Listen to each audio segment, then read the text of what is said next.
Part 1. The room was silent except for the faint hum of machinery. Ethan Carter stared at the holographic display in front of him, his fingers tracing invisible patterns on the glass surface. It had been 3 weeks since he was assigned to Project Solace, and every day felt heavier than the last. The weight of what they were about to do pressed down on him like an invisible force. He glanced over his shoulder at Clara Bennett, who sat hunched over her terminal, typing furiously. Clara's blonde hair was tied back in a messy bun, stray strands falling across her face as she worked. She didn't look up when Ethan cleared his throat. "You know," he said, breaking the silence, "we could still call this off. There's time." Clara stopped typing but didn't turn around. Her voice was calm, almost too calm. "And then what? Let someone else take the fall when Earth decides it doesn't want to deal with its own mess?" Ethan sighed and leaned against the edge of the desk. Outside the large observation window, the stars twinkled mockingly, their light distorted by the thick glass. They were aboard the Aegis, humanity's last hope, or so the mission briefing claimed. But Ethan couldn't shake the feeling that something wasn't right. Why only one ship? Why now? And why them? It had started months ago, long before Ethan or Clara even knew about Project Solace. Back then, Earth was already teetering on the brink of collapse. Resources were dwindling faster than anyone cared to admit. Government scrambled to find solutions, throwing money at scientists and engineers in desperate attempts to fix problems centuries in the making. But nothing worked. Nothing stuck.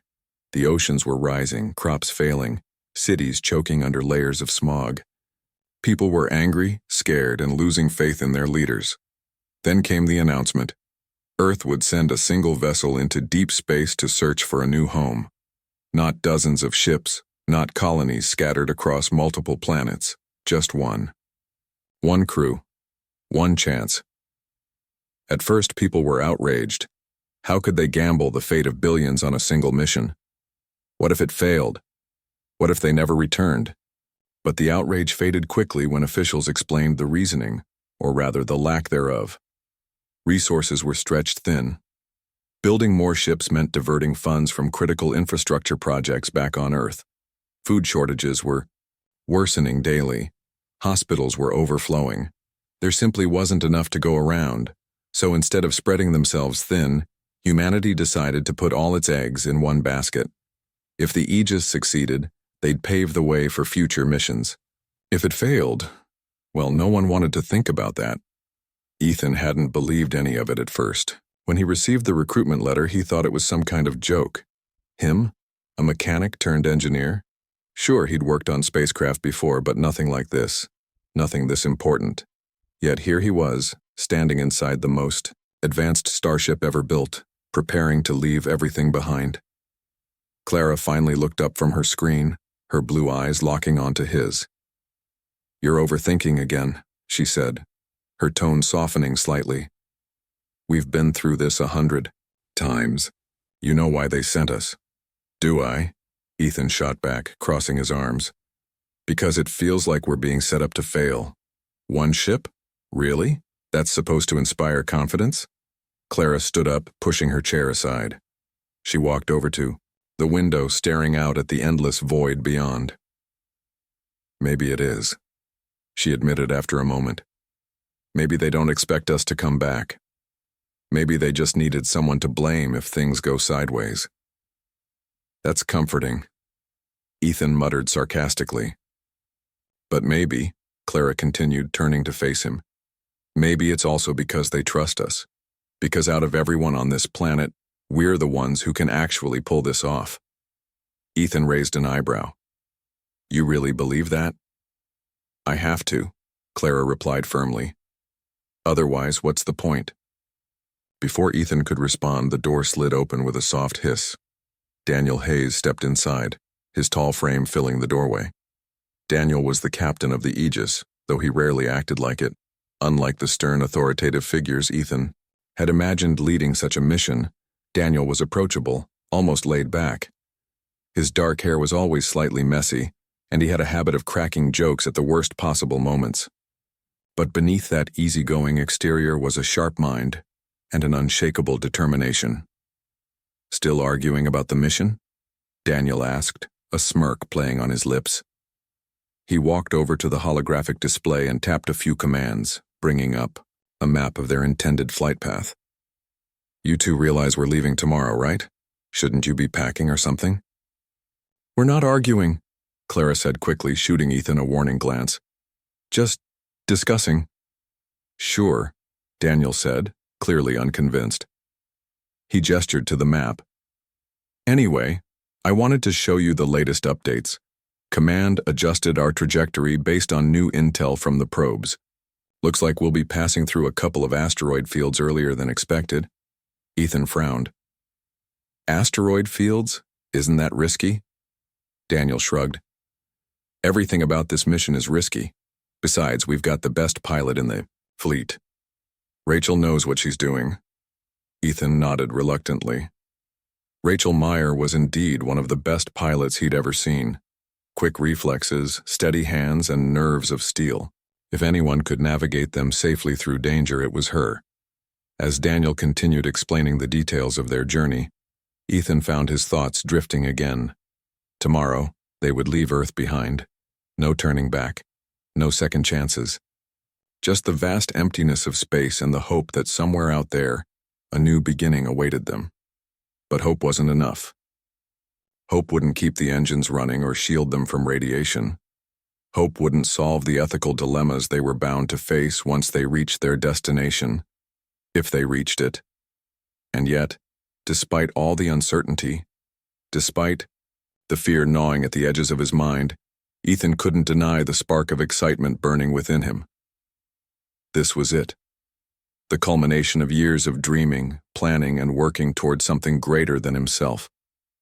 For better or worse, history would remember them, not as failures but as pioneers.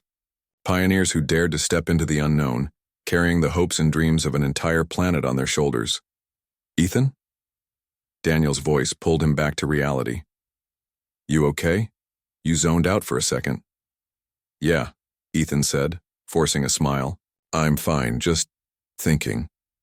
"Well, stop thinking so hard," Daniel said with a grin. "You'll give yourself wrinkles."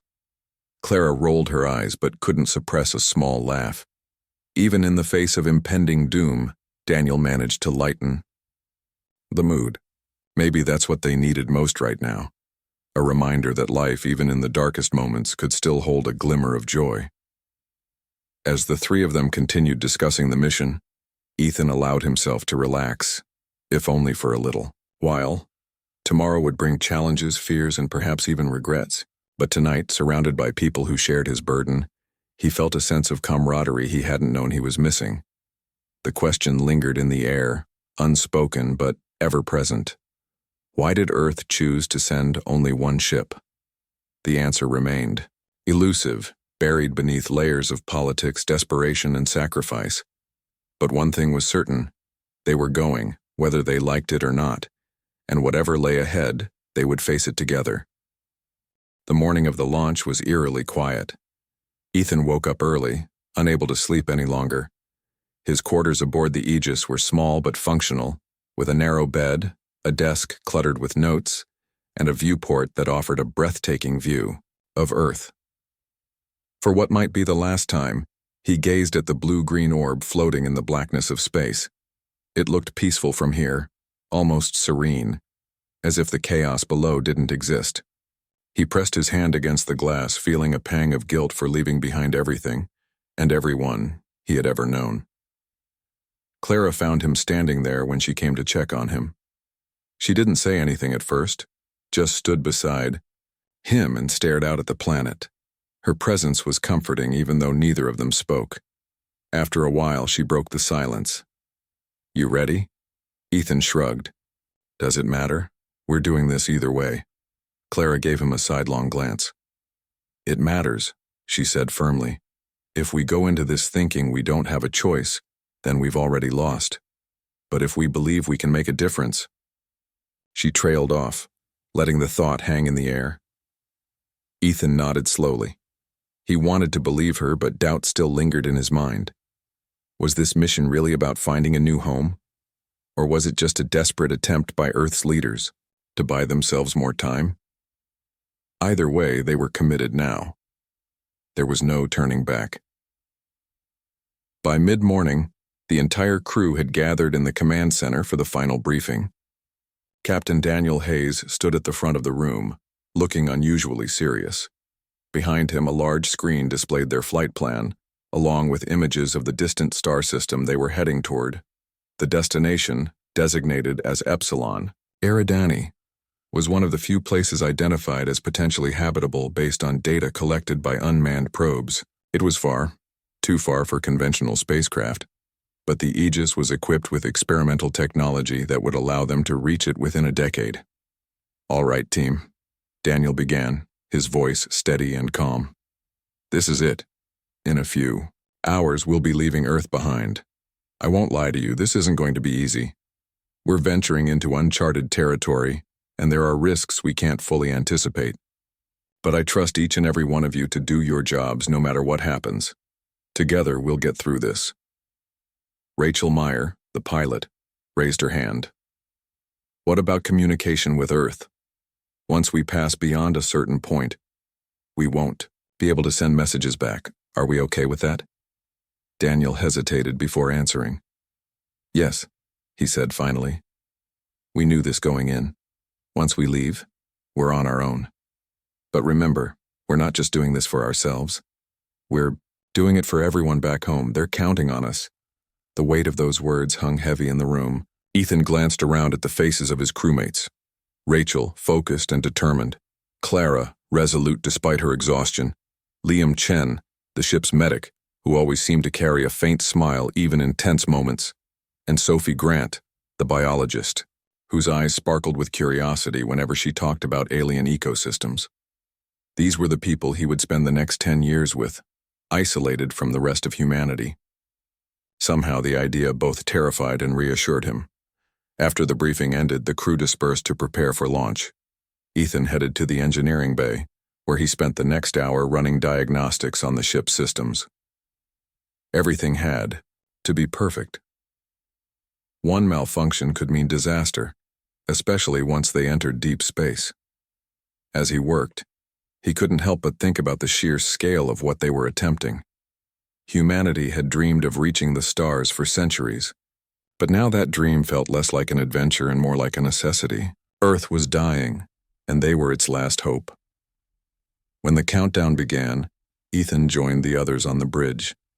Rachel sat at the controls, her hands poised over the instruments.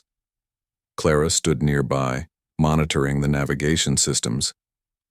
Daniel took his place in the captain's chair, his expression unreadable. The tension in the room was palpable, but beneath it lay a sense of purpose. This was why they had trained so hard, why they had sacrificed so much. 10 seconds to launch, announced the ship's AI, a smooth female voice named Iris. All systems nominal. Ethan gripped the edge of his console tightly, his knuckles turning white. Clara reached out and placed a reassuring hand on his arm. "Breathe," she whispered. "We've got this." The engines roared to life, vibrating through the hull of the ship. Outside the windows, the docking bay doors slid open, revealing the vast expanse of space. Ethan felt a surge of adrenaline as the countdown reached 0. "Engines firing," Rachel reported. "We're moving." The Aegis lifted off smoothly, accelerating rapidly as it left Earth's orbit behind. Ethan watched as the planet shrank, smaller and smaller, until it disappeared entirely from view. For a moment he felt a sharp pang of loss, followed by a strange sense of freedom. They were truly alone now, adrift in the endless void. As the initial excitement faded, reality set. The journey ahead would be long and grueling. 10 years in cryosleep, with only brief periods of wakefulness to perform maintenance and address emergencies. It was a daunting prospect, made worse by the knowledge that failure wasn't an option. If something went wrong, there would be no rescue, no second chances. Over the next few days, the crew settled into a routine. Repairs were made, supplies inventoried, and systems double-checked. Despite the challenges, morale remained high. Everyone understood the stakes, and they threw themselves into their work with unwavering dedication. Even Ethan found himself growing more confident as the days passed. Maybe Clara was right. They weren't just pawns in some grand political game. Maybe they really could make a difference. One evening, after completing another round of inspections, Ethan decided to visit the observation deck. It was a small circular room with panoramic windows that offered stunning views of the cosmos. He often came here to clear his head, to remind himself why they were doing this. Tonight, however, he wasn't alone. Sophie was already there, sitting cross-legged on the floor with a tablet in her lap. She looked up as he entered, offering a shy smile. "Hey, Ethan, couldn't sleep?" "Something like that," he replied, taking a seat beside her. "What are you working on?" She held up the tablet, showing him a series of diagrams and equations, trying to simulate potential ecosystems on Epsilon Eridani. If we find a planet with the right conditions, we'll need to figure out how to adapt quickly. Ethan nodded appreciatively. "That's impressive.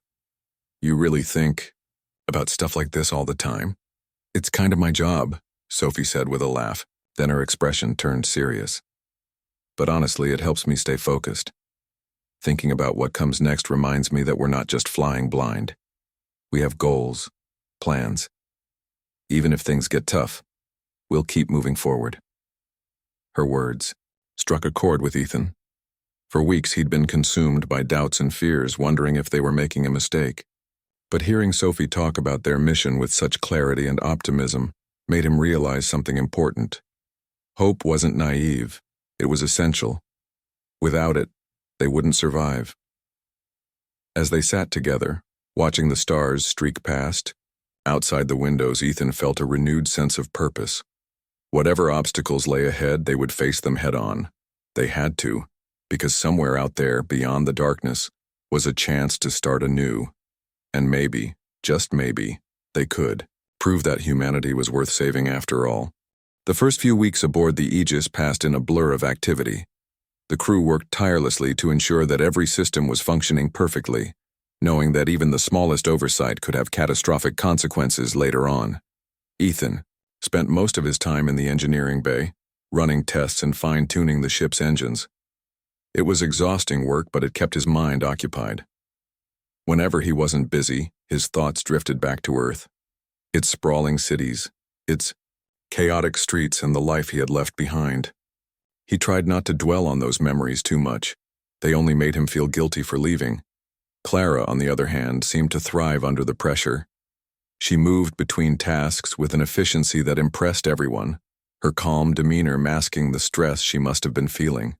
One evening, as Ethan was finishing up a routine check of the oxygen filtration system, he found her sitting alone in the mess hall, staring at a cup of coffee that had long gone cold. "You okay?" he asked, sliding into the seat across from her. She looked up, startled, then smiled weakly. "Yeah, I'm fine, just thinking." "About what?" Clara hesitated before answering. "Do you ever wonder if we're doing the right thing? Leaving everything behind, I mean." Ethan sighed. It was a question he'd asked himself countless times since the mission began.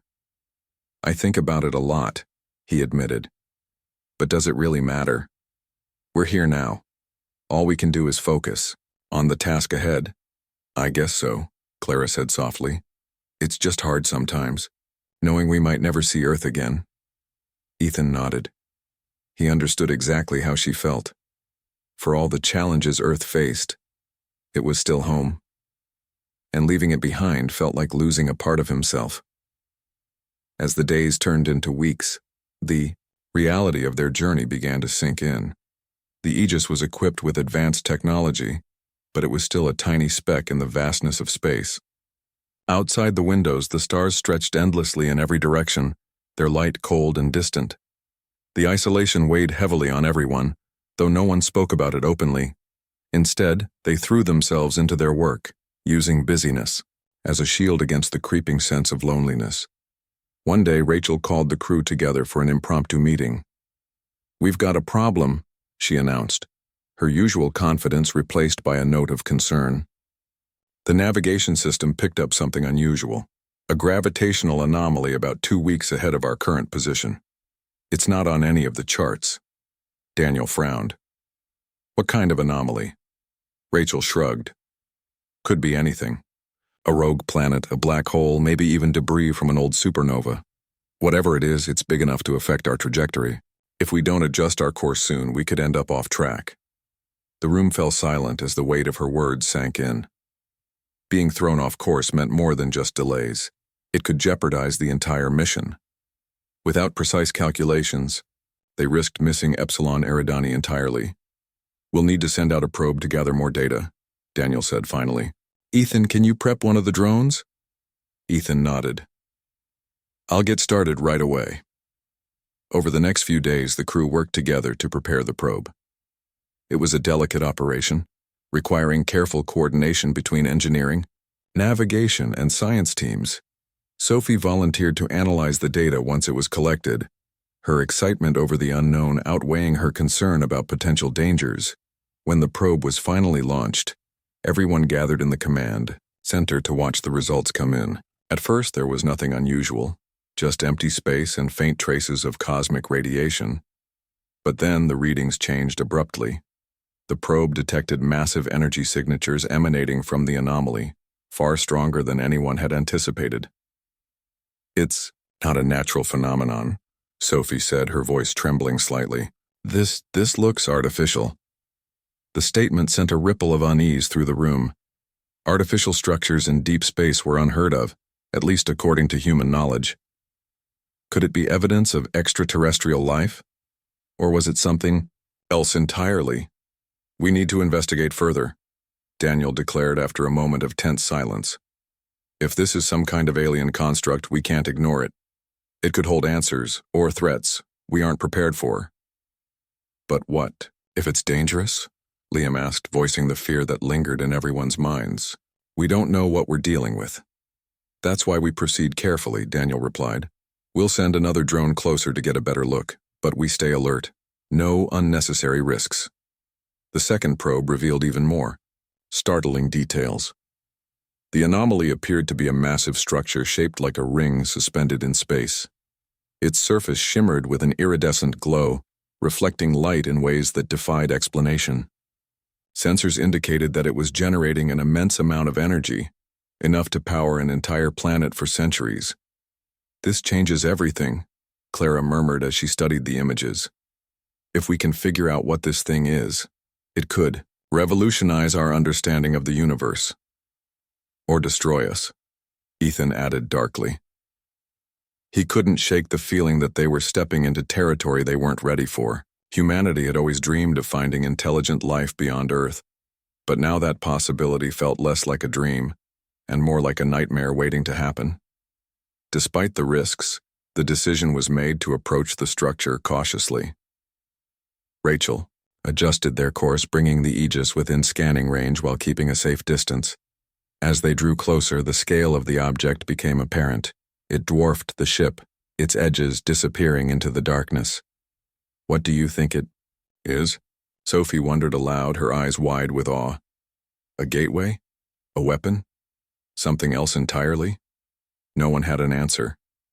The structure remained enigmatic, its purpose obscured by layers of mystery. Iris, the ship's AI, analyzed the data continuously, searching for patterns or clues that might explain its origin. So far, she had found nothing conclusive. That night, Ethan found himself unable to sleep.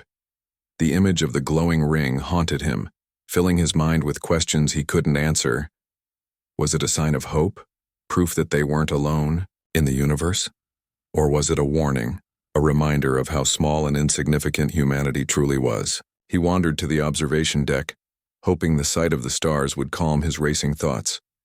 To his surprise, Daniel was already there, leaning against the railing and gazing out at the endless expanse of space. Trouble sleeping? Daniel asked without turning around. Something like that, Ethan replied, joining him at the window. Hard not to think about that thing out there. Daniel nodded. Yeah, it's overwhelming. Makes you realize how much we don't know. For a moment, neither of them spoke. Then Ethan broke the silence. Do you think we're ready for this? For whatever it might be? Daniel chuckled humorlessly. Probably not, but we don't have a choice.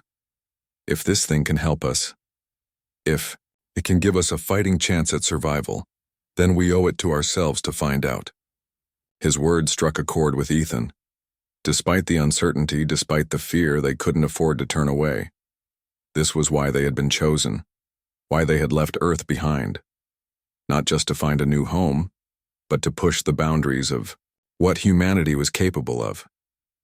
As they stood side by side, watching the mysterious structure grow larger in the distance, Ethan felt a flicker of determination ignite within him. They didn't have all the answers, and maybe they never would. But as long as they kept moving forward, kept striving for something greater, they still had a chance. And in the vast emptiness of space, that was enough.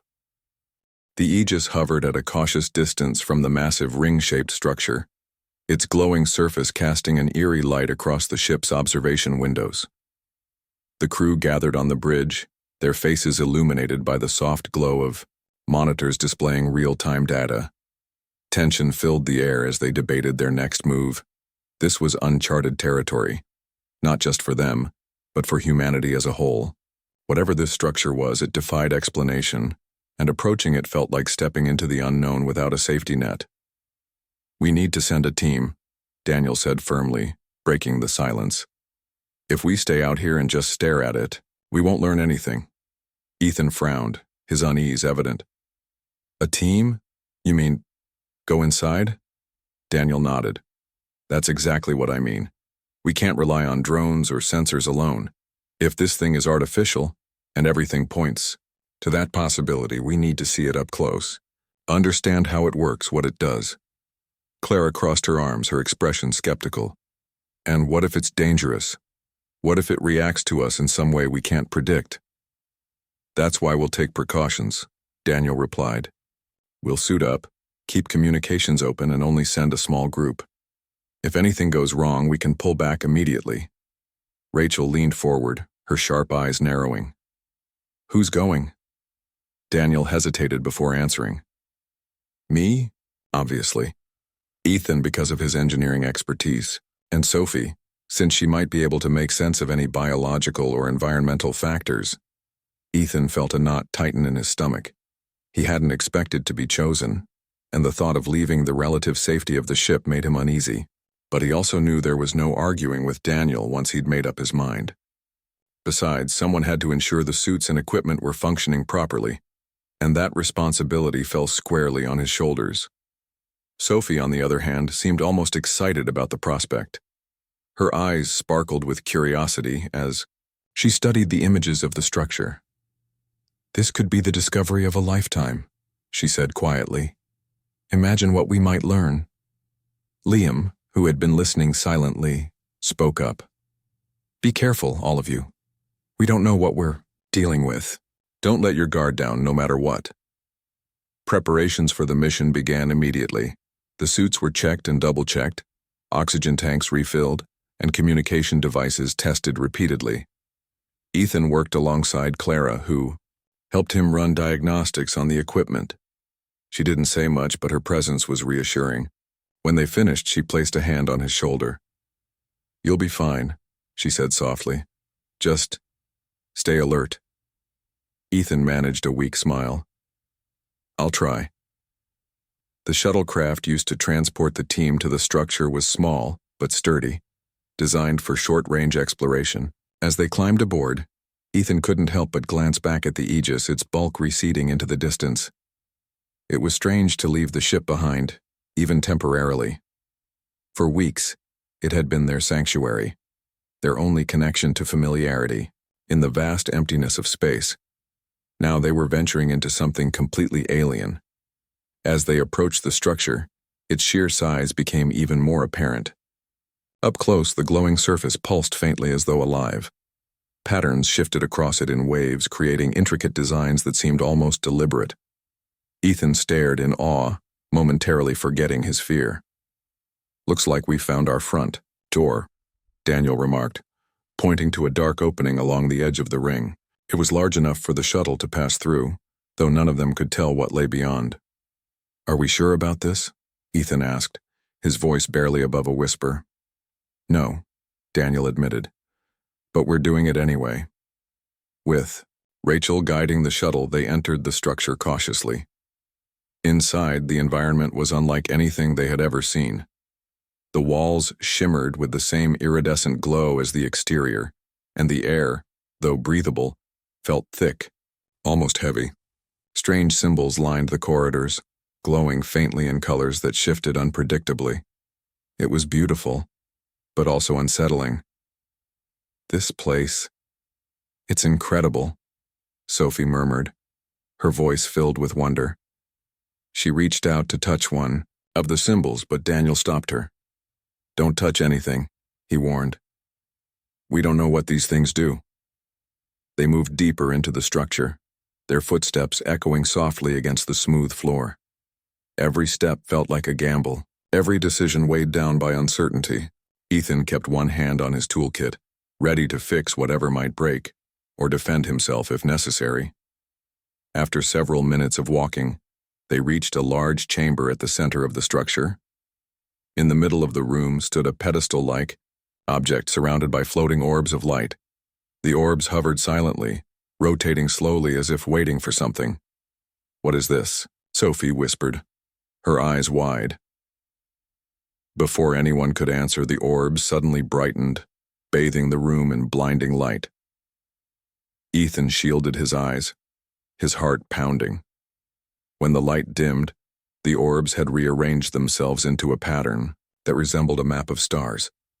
One orb glowed brighter than the others, pulsing steadily. "It's trying to show us something," Sophie said, her voice trembling with excitement. "Maybe coordinates?" Daniel stepped closer to the pedestal, examining it closely. "Could be. If this thing is some kind of navigation system, it might be pointing us toward another location." Ethan frowned. "Or luring us into a trap." "Either way," Daniel said. "We need to record this. Sophie, get as much data as you can. Ethan, check the pedestal for any controls or mechanisms." As Sophie worked, Ethan inspected the pedestal carefully. It was covered in the same shifting symbols as the walls, but there was also a series of grooves etched into its surface. He traced them with his gloved fingers, feeling a faint vibration beneath his touch. "Guys," he began, his voice hesitant. "I think this thing responds to physical input." Without waiting for permission, he pressed his palm flat against the pedestal. Instantly, the room came alive. The orbs spun faster, and the symbols on the walls lit up in rapid succession, forming complex patterns that seemed to flow together like a river of light. A low hum filled the air, growing louder with each passing second. "Ethan!" Daniel shouted, his tone sharp. "What did you do?" I don't know," Ethan stammered, pulling his hand away. But it was too late. The pedestal emitted a burst of energy, sending a shockwave rippling through the chamber. The team stumbled backward, struggling to maintain their balance. Then, just as suddenly as it had started, the activity ceased. The orbs returned to their original positions, the symbols dimmed, and the hum faded into silence. For a moment, no one spoke. "Well," Sophie said finally, breaking the tension. "That was unexpected." Daniel shot Ethan a look that was equal parts frustration and relief. "Next time, maybe ask before pressing random buttons." Ethan held up his hands defensively. "Hey, I didn't know it would do that." Despite the scare, the incident provided valuable information. Iris analyzed the data collected during the event, identifying patterns that suggested the structure was indeed a navigation device. The glowing orb that had pulsed brightest appeared to represent a specific star system, one located far beyond Epsilon Eridani. "This changes our plans," Daniel said later, back aboard the Aegis. "If this thing is pointing us somewhere, else we need to decide whether to follow it." Clara shook her head. "We can't just abandon our original mission. Epsilon Eridani is still our best chance at finding a habitable planet." "But what if this new destination is better?" Sophie argued. "What if it leads us to something even more important?" The debate raged on for hours, with everyone weighing the pros and cons. Ultimately, the decision rested with Daniel. After much deliberation, he announced his choice. They would investigate the new coordinates, but only briefly. If nothing promising turned up, they would return to their original course. As the Aegis adjusted its trajectory, Ethan couldn't shake the feeling that they were being led somewhere, not by chance but by design. The structure had reacted to them, responded to their presence. Was it a message, a warning, or something else entirely? Whatever the truth was, one thing was certain. They were no longer alone in the universe. And that realization changed everything. The journey to the new coordinates was tense. The crew of the Aegis moved through their tasks with quiet determination, but beneath the surface, unease simmered. They had made a choice, to follow the mysterious signal from the ring-shaped structure, but none of them could shake the feeling that they were stepping into something far bigger than themselves. What if this new destination wasn't what it seemed? What if they were walking into a trap? Ethan spent most of his time in the engineering bay, tinkering with equipment and running diagnostics on the ship's systems. It was his way of coping with uncertainty. Keeping busy helped him push aside the doubts that gnawed at the edges of his mind. But even he couldn't ignore the growing sense of foreboding. Every time he thought about the glowing orb and its pulsing light, he felt a chill run down his spine. Clara noticed his preoccupation during one of their routine check-ins. "You're still thinking about that structure, aren't you?" she asked as she adjusted a panel on the wall. Ethan glanced up, startled. "Is it that obvious?" She smiled faintly. "It's written all over your face. You've been quieter than usual." He sighed, setting down his tools. "I just can't stop wondering why it reacted to us. Why now? Why us?" "Maybe we're not supposed to understand," Clara said softly. "Sometimes things happen for reasons we can't explain." "That's not exactly comforting," Ethan muttered. "No, it's not," Clara admitted. "But it's the truth. All we can do is keep moving forward and hope we make the right choices." As the days passed, the crew tried to maintain a sense of normalcy. Meals were shared in the mess hall, conversations exchanged in hushed tones. Rachel flew the ship with practiced ease, her hands steady on the controls despite the weight of their mission. Sophie pored over the data collected from the structure, searching for patterns or clues that might reveal its purpose. Even Liam, who usually kept to himself, joined in discussions about the implications of their discovery. But no matter how hard they tried to focus on the practical aspects of their journey, the looming unknown ahead loomed large in their minds. The new coordinates were farther out than anyone had anticipated, requiring additional fuel and resources to reach. Supplies were carefully rationed, and maintenance schedules tightened to ensure the Aegis remained operational. Every decision felt heavier now, every action carrying the potential to tip the scales between success and failure. One evening, Daniel called the crew together for another meeting. "We're getting close," he announced, his voice calm but firm. "According to the navigation system, we should arrive within the next 48 hours. A murmur of anticipation rippled through the room. After weeks of speculation, they were finally about to see where the glowing orb had led them. "What are we expecting?" Ethan asked, voicing the question everyone was thinking. Daniel hesitated before answering. "Honestly, I don't know. It could be another structure like the ring, or it could be a planet, a moon, maybe even an asteroid field. We won't know until we get there." "And if it's dangerous?" Clara pressed. "Then we'll deal with it," Daniel replied. "We've come this far, we can't turn back now." When the Aegis emerged from hyperspace, the sight that greeted them took their breath away. Spread out before them was a massive planet unlike anything they had ever seen. Its surface shimmered with vibrant colors, swirling patterns of blue, green and gold that shifted constantly as though alive. Rings of crystalline material encircled the planet, reflecting light in dazzling bursts. It was beautiful and utterly alien. This isn't natural," Sophie whispered, her eyes wide with wonder. She leaned closer to the viewport, unable to tear her gaze away. "The composition of those rings, it's not rock or ice. It's something else entirely." "Something artificial?" Daniel asked. Sophie nodded slowly. Possibly. This whole place feels constructed. Ethan felt a mix of awe and unease as he studied the planet. It was breathtaking, yes, but also unsettling. The colors seemed too vivid, the patterns too perfect. Everything about it screamed that it wasn't meant for human eyes. We need to scan it, Clara said, breaking the silence. See if there's any sign of life or technology. Rachel set to work immediately, activating the ship's sensors. As the readings came in, the crew gathered around the monitors, watching intently. The planet's atmosphere was breathable, though slightly denser than Earth's. Temperatures ranged from moderate to warm, and the surface appeared stable enough to support exploration. But the scans also revealed something unexpected. Massive structures scattered across the landscape, their shapes resembling spires rising high into the sky. These weren't here before, Sophie murmured, pointing to the images. They look recent. Recent? Daniel echoed.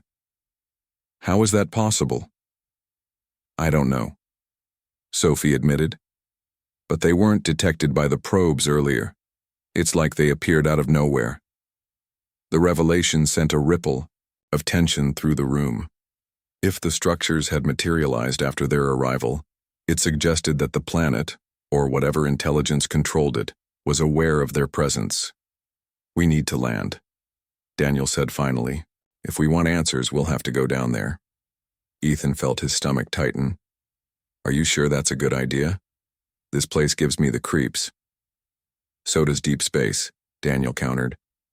But we didn't let that stop us. Preparations for landing began quickly. The shuttlecraft was prepped once again, and the team suited up, ensuring their gear was in top condition. This time, however, the mood was different. Gone was the cautious optimism of their previous excursion. In its place was a palpable sense of dread. No one spoke openly about their fears, but the tension was evident in every glance, every movement. As they descended toward the planet's surface, the view outside the shuttle grew increasingly surreal.